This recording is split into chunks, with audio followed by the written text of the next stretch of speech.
Hello and welcome into the KE Report. I'm your host, Shad Markwitz, and today we're getting an update from Dryden Gold. Dryden Gold Corp is traded on the TSX.V under the ticker DRY and on the OTCQB under the ticker DRYGF. And I'm joined today with the CEO and Director of Dryden Gold, Trey Wasser. And Trey, always great to talk to you. And we decided to do a video call today for everybody here listening in and watching because there's just so much going on with the company from an exploration standpoint. And we're going to have an audacious task here of trying to cover the Gold Rock Camp, the Mud Lake area, which is part of the Gold Rock Camp, and Sheridan and Henman. So a lot of different areas. But we wanted to start off at the high level geology and just talk about how the folding that you're seeing here along the structure is really the first order of geology that you want to vector in on. So Trey, why don't we pick it up there as far as this big structure you're showing us here, and then we'll vector in on some different sections of it. All right, that sounds great, Shad. Yeah, we make the comparison to the Red Lake area where, of course, Maura and Anna both did a lot of work over there, so they really understand the same geology. And we talk a lot about the main Manitou to Norwich deformation zone with the second order cross structures, which is really the D1, Manitou to Norwich being the D2, and then the more recent discovery of the D3. And we'll get into that more in a minute. But I always like to also point out this regional folding because this is another very big factor. And of course, this is very regional. So you're looking at 4 to 5 kilometer folds. And when we look at some of the high grade gold samples that we've seen, we'll point out why this folding is so important. You'll see it happens on a big regional basis on this property, but it also, that translates down into where the high grade gold pools, even in the small 2-inch core. So we'll look at that a little bit. And we also point out that on this is what we call the Gold Rock Camp, and it is 20 kilometers of strike. So we're really only working on about 1.5 kilometer, 2 kilometer area up here that we call the Gold Rock Target area. But we'll talk more about the dozen or so targets that we have along this within this Gold Rock Camp. Yeah, so we're going to vector in on that area, but first, there's this, you've really dialed in as a team, and in talking with Anna and in talking with Mara, that you really now have three different events here, and it helps you vector in on these targets. Walk us through D1, D2, and D3. Right. This is a great slide that Maura put together because for us, really, the Manitou to Norwich was the second faulting or deformation event in the camp. The first that we call D1 actually was carried some of the higher grade gold. That's why you can see the historic mines are all lined up on this, and that's pretty consistent throughout the camp.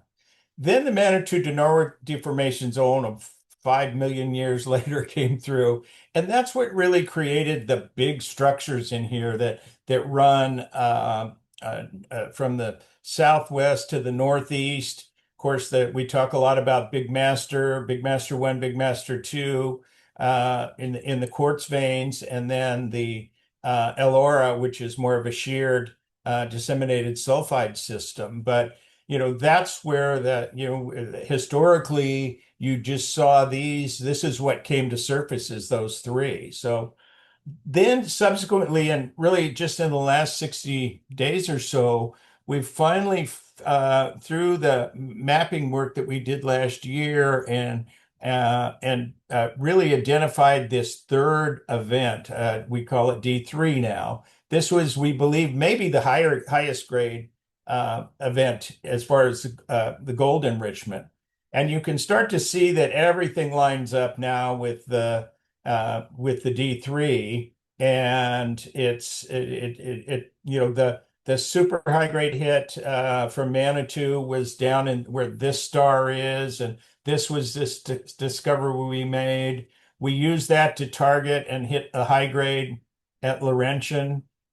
We also used it at Pearl, what we formerly called the intersection target, and hit the high grade there. And then, of course, that lines up with Jubilee, and where we've done so much work, a lot of our work last year and early this year, but also, where we're starting to see the stacked structures, and we hit this hanging wall structure that we announced about a month ago. And in following up on that at depth, we hit yet another structure. So this is starting to become a very major theme here. At Laurentian, we hit five different structures. Uh, and they're starting to add up here. And of course, we also drilled some of these in shallow drilling at Big Master last year. So we're starting to feel that now this Manitou to Norwich did a lot more, created a lot more structures throughout this camp. And while they run historic, fairly low grade this enrichment. So if you hit the Big Master or the Elora, if we drill it, say down here outside of where the deformation D1 and D3, we'll always hit 3/4 of a gram to a gram and a half, 2 grams through this. Because that's what the kind of gold enrichment that happened with the main deformation zone. But it apparently was, obviously was very strong because it not only created the Big Master and Elora systems that outcrop, but we believe we're going to see dozens through here of these stacked structures that have no surface expression. And again, that'd be very much like Red Lake. And as we've targeted in here, I'll show you. We might as well go and show. So here's a picture of that high grade we hit on the hanging wall at Jubilee, and this grade at 301 grams over 3.9 meters. Uh, and again, I want to point out that you can really see in the folding of the quartz veins here in the volcanics. You can really see it on the end piece here, and the gold being at kind of the apex of that folded quartz where it cracked. There's another piece here of some visible gold there again in that folded quartz. And that's something, as we talked about the folding on a regional basis, now we're starting to see it here in the core. And this is very important because if it's running in the, it'll run in bigger sections as well. And that, of course, is a lot of what we're looking for here. So uh, very sexy stuff here. And what we're going to do now, Shad, is we're going to be drilling, stepping out some more on the Elora in this area down here between Spyglass and Jubilee.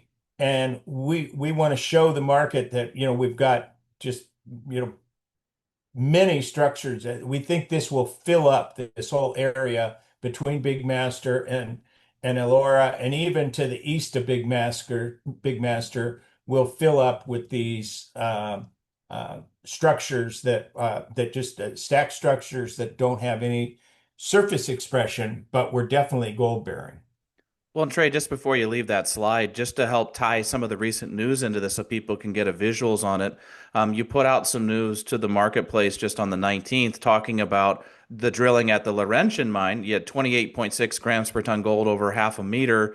And then you had some of the hits at the Pearl, like the 2.26 grams per ton gold over 8.8 meters, 7.12 grams per ton gold over 2.6 meters. So maybe zero in on the work that you did at Pearl and Laurentian, but also that big hit, that hanging wall zone. You also put out some news on the 24th that you found even another zone beyond the hanging wall zone that you put out that had the 300 grams per ton gold. So maybe just vector in on those for people so they can make sense of the news you've been putting out to the marketplace.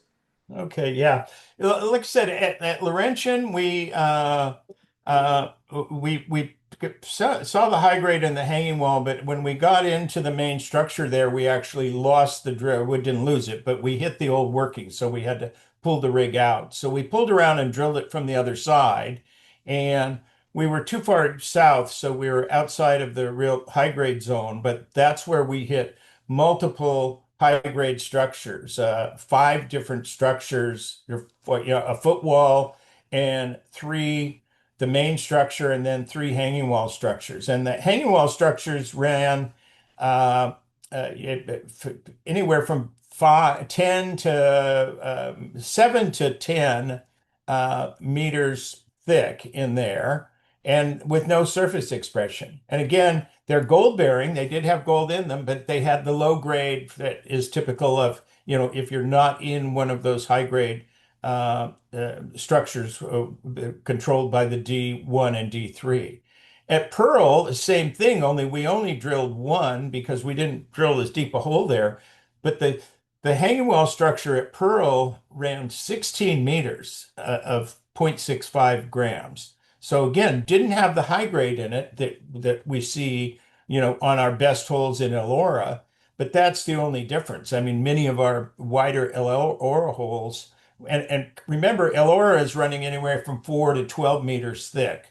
And so this structure now at 16 meters is adding. I mean, this Elora is starting to be, very looking like it's going to be very, very significant. And so yeah, so what we did is we were following up on that high grade hole here at the what they call HW2. And so we stepped out to drill underneath it and we hit yet another structure. And that structure then had high grade in it as well.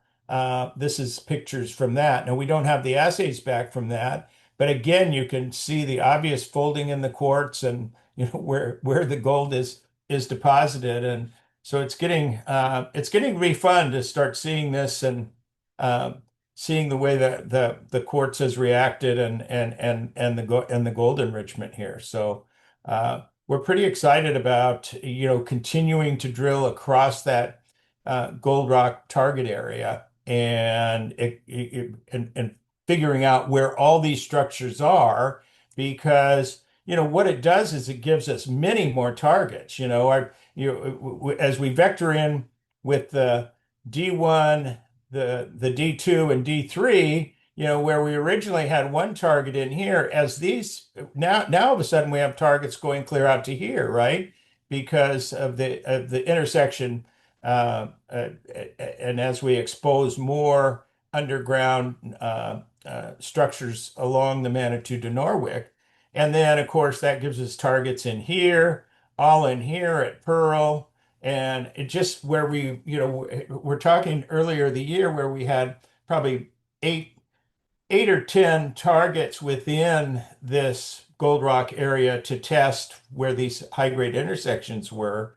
We now have dozens of targets. Yeah, it's pretty exciting to see how many targets are growing in this area. And what's really wild, Trey, that we were talking about off mic, and maybe we can show this, is that you're also going to be going up to Mud Lake. And that's just a whole other area, just like the area you've been drilling with the Elora and Laurentian and Big Master. And you can see on that slide the blue ellipse that's covering Mud Lake.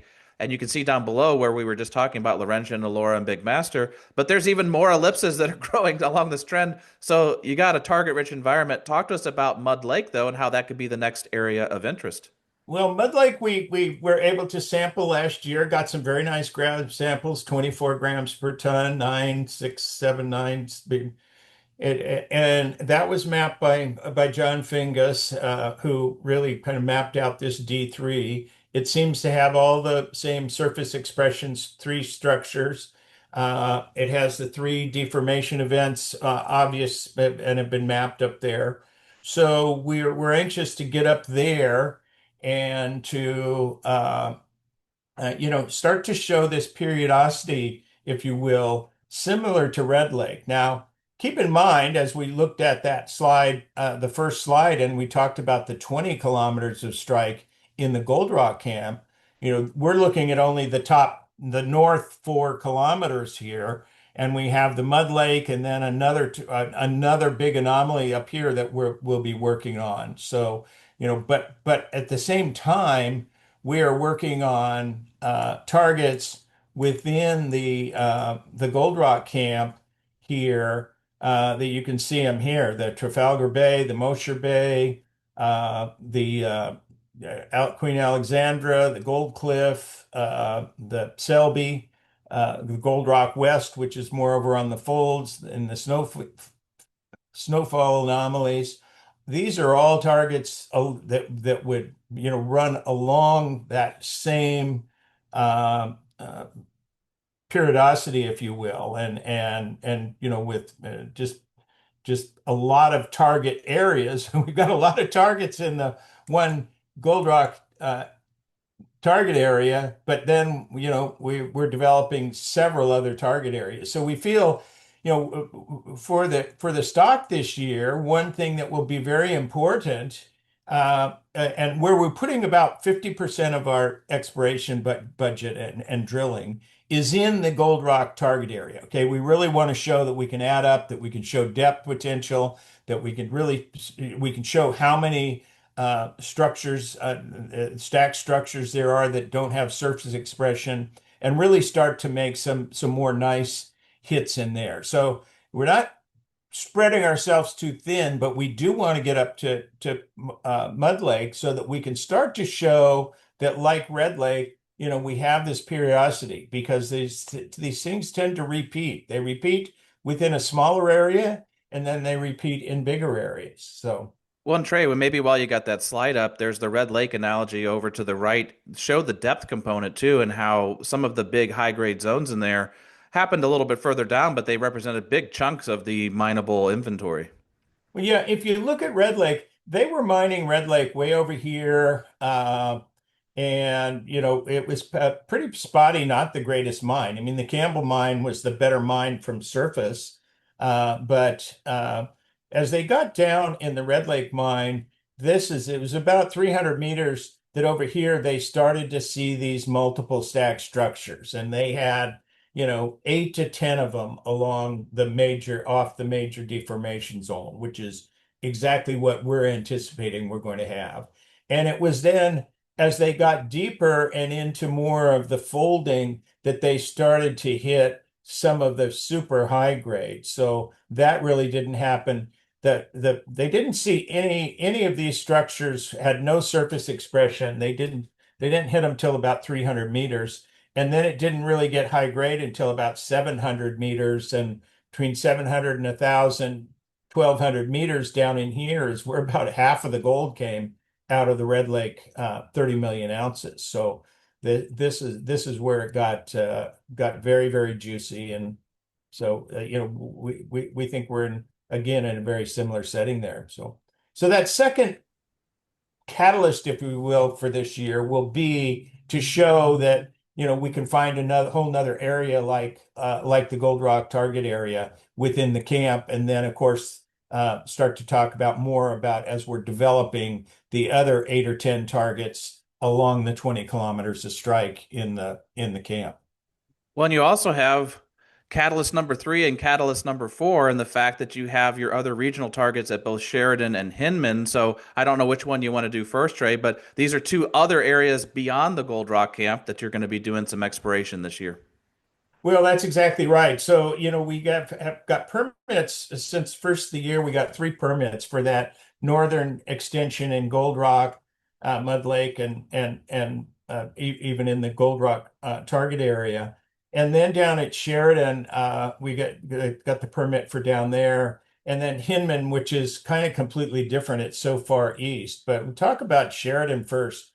What's interesting about Sheridan is it's a whole different setting as far as the deposit model. It's in ultramafic host, and so we did a lot of work down there. Now, the previous operator had done some surface sampling down there and drilled about a dozen holes. However, they were drilling, we believe, on the wrong orientation. They were drilling it similar to Red Lake or to Gold Rock, using the deformation zone as their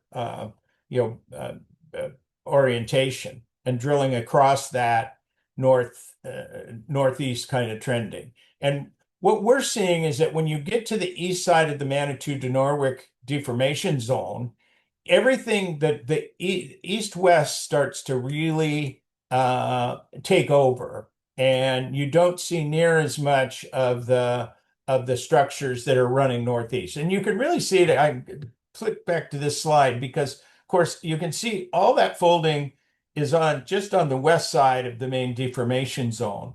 And so most of those structures were created, parallel structures were created on the west side. And then you can see even the folding when you get to the east side of this. This is a target we have called Gold Cliff. you can see even the folding is now starting to run in an east-west direction. So we're very comfortable that they had the totally wrong orientation at Sheridan, but some super high grade, 600 grams per ton surface samples, several over 100. There's some high grade gold floating around down here on surface, and so we've got this mapped out pretty well now, and have just uh, moved a second drill rig in down there. So we'll be drilling some holes at Sheridan, a first pass, and we're pretty excited because they've done a really good job of modeling this, and I think because of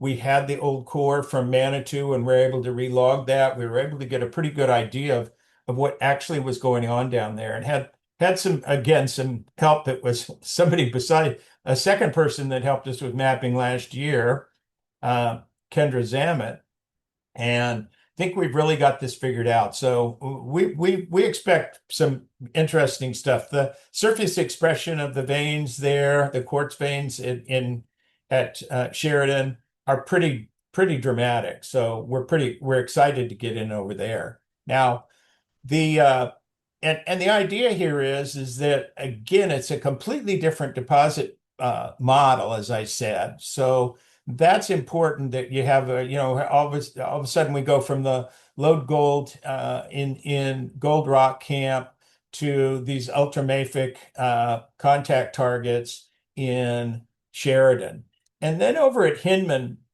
This is a very interesting area because, Chad, what they did here is this area has never seen any exploration, even though the Trans-Canada Highway runs right through the southern part of it. And we've talked before about how the logging for the paper mill in Dryden has really opened this property up for us. And at Hinman, they actually clear cut it about 3 years ago. So they took every tree, they scraped off all the cover, they put in, cut their roads across it.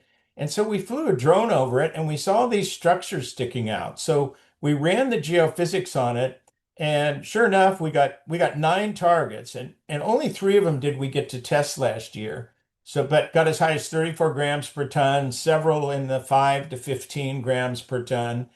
Uh, and again, those targets run across this.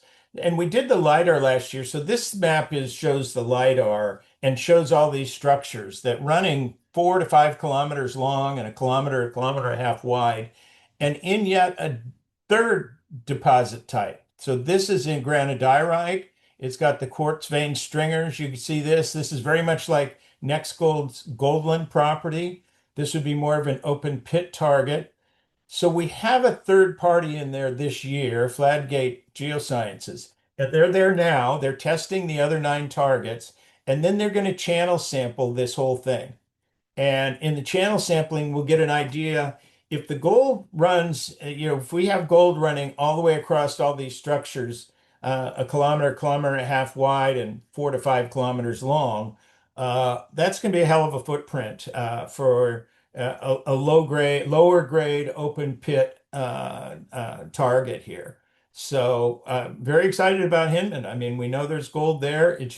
And once they get the channel sampling done, maybe as early as this fall, we'll have the idea of if the target there is big enough, if we're seeing the gold bearing structures in a footprint that's big enough, then we'll drill test that at depth, and may get to that yet this fall. But for sure, by this fall, I mean, everything we've talked about here that we're doing is all fully funded, Chad, and it will all be completed this year. So we've got, 4 major catalysts, 4 exciting things that could happen.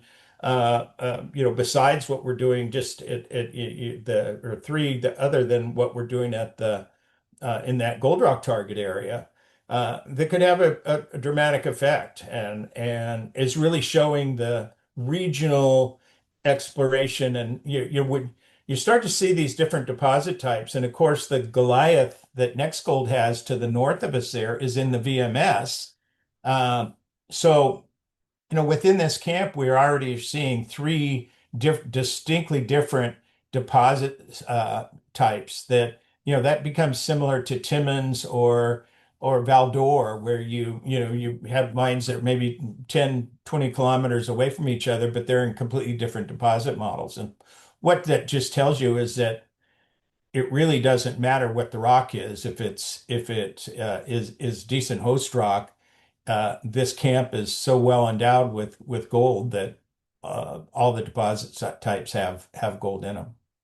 Well, I think that's a good note to wrap it up on, Trey, just because it doesn't seem to matter which rich rock type you're going after. All these different areas have gold, they have compelling targets.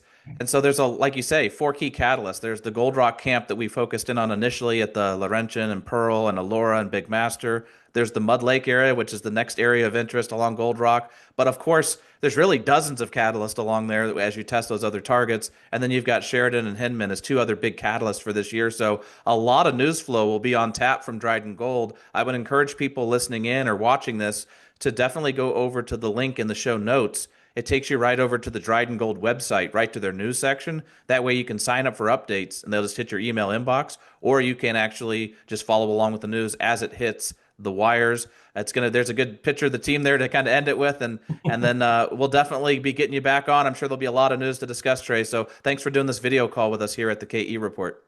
Okay, thanks, Shad.